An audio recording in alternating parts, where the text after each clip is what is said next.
Hello students, so today I am going to show you how to perform suspension polymerization of styrene. So before I show you how to perform the suspension polymerization of styrene, I will show you the reaction setup. Now this is a reactor which is kept in water bath. So this is water bath. This water bath can be heated and you can see that there are three necks to this reactor, and this reactor has one thermowell, or you can put the thermometer in this pocket. I will just show you how it looks from outside. So it looks like this, okay, and then this is a stirrer here, stirrer rod. So this rotates and this is attached to a motor, and the third one is condenser, and this condenser is having water in it, and we can cool the vapors of this reaction during this process. Now, before I start this experiment, I will show you what are the ingredients. Now, this is styrene monomer, this is calcium carbonate, this is polyvinyl alcohol, and this is benzoyl peroxide. So, before I add these chemicals in the reactor, I will just tell you the role of various ingredients. Benzoyl peroxide is an initiator. Polyvinyl alcohol increases the viscosity of the reaction medium and it keeps droplets away from each other. Calcium carbonate works as a nucleating agent. It helps the droplet to form on it, and then this is the reaction procedure, and these are various glassware that are required to conduct this experiment.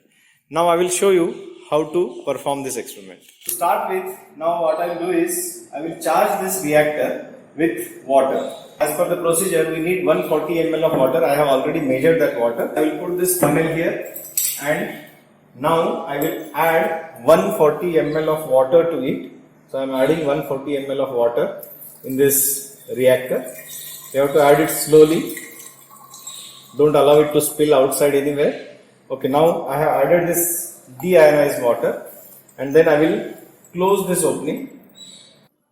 I am supposed to add 4 grams of polyvinyl alcohol. As I said, polyvinyl alcohol, it acts as a protective colloid.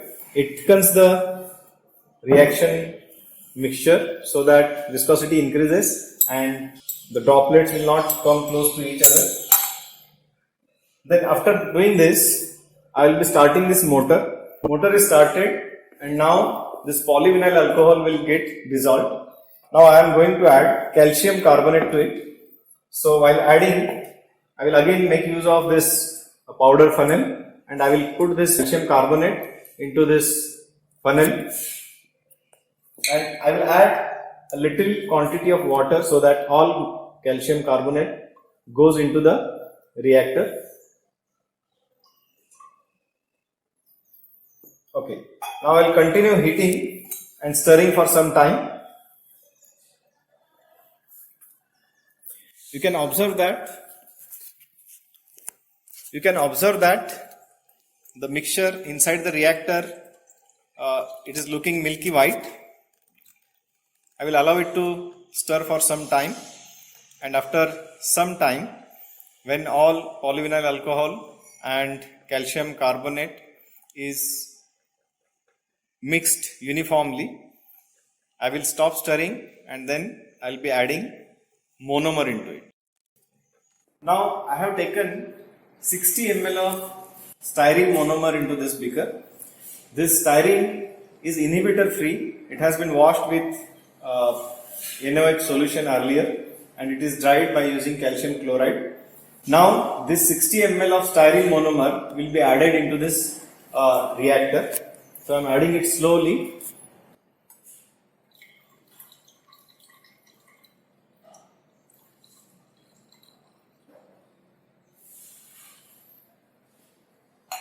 Monomer was already mixed with about 1.5% of initiator, that is benzoyl peroxide. So I have already mixed it, I have already added it into the reactor. That means now this reactor has 140 ml of water, 60 ml of monomer, then around 4 grams of polyvinyl alcohol, and about 2 grams of calcium carbonate and benzyl peroxide is 1.5%. Now I am going to continue this heating and stirring for 4.5 hours.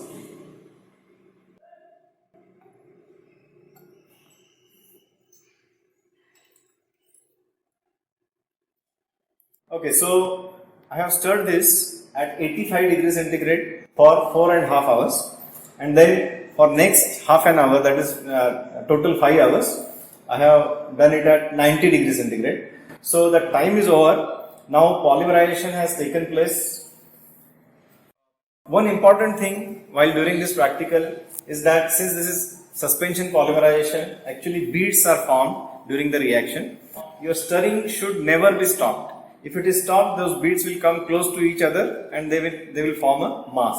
So stirring has to be continued throughout the polymerization. Another important thing is that when you stir it, rate of stirring has to be constant. If the rate of stirring is changed, the size of bead will be affected. If you stir it at very high speed, bead size is smaller. Okay, so you have to control the stirring speed. Now our reaction time is over. I have carried out this reaction for 4.5 hours at 85 degrees centigrade, and then next half an hour for 90 degrees centigrade. Now I will add 50 ml of 2 normal HCl into this, and again making use of this powder funnel because this has a proper joint, so I can put this very comfortably, and then I will add this 2 normal HCl into this reactor. Now the purpose of adding 2 normal HCl into this reactor is to neutralize calcium carbonate that has been added, to dissolve it. Now what will happen is calcium carbonate, whatever is present inside the reactor, that will get dissolved and will get the pure product. Of course that pure product has to be filtered, and then I will show you the product also. So now I have removed that reactor from the setup, and now this reactor is cooled. Now that's why I can hold it also. Now you can see that this is somewhat whitish product here, and you can see some beads are formed inside. Now I will have to clean this. I will have to filter this, and after filtration I can show you the beads. So how to filter? I will be using this Buchner funnel for filtration purpose. So normal filter paper can be used, and you can just pour this content.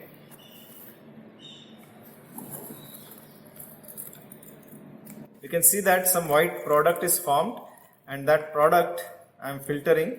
After filtration I will also wash it and finally dry it, and after drying I will show you the product. So it will take some time for filtration. Okay, so here you can see that beads are formed, that you can see, and now filtration process is still going on. So you can see that that liquid is coming out. It will take some time.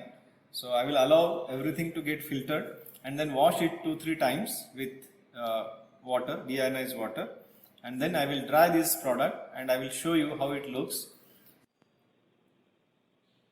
Okay, we have got the final product, and you can see that these beads are formed. You can just have a look at these beads. This is how they look. So this is our suspension product. So I will take this and show you in separate petri dish.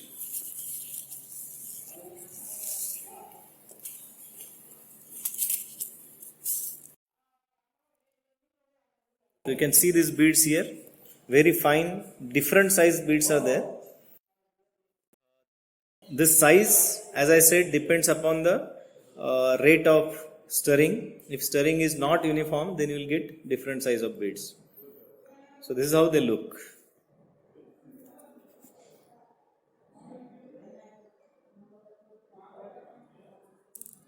So here we finish suspension polymerization.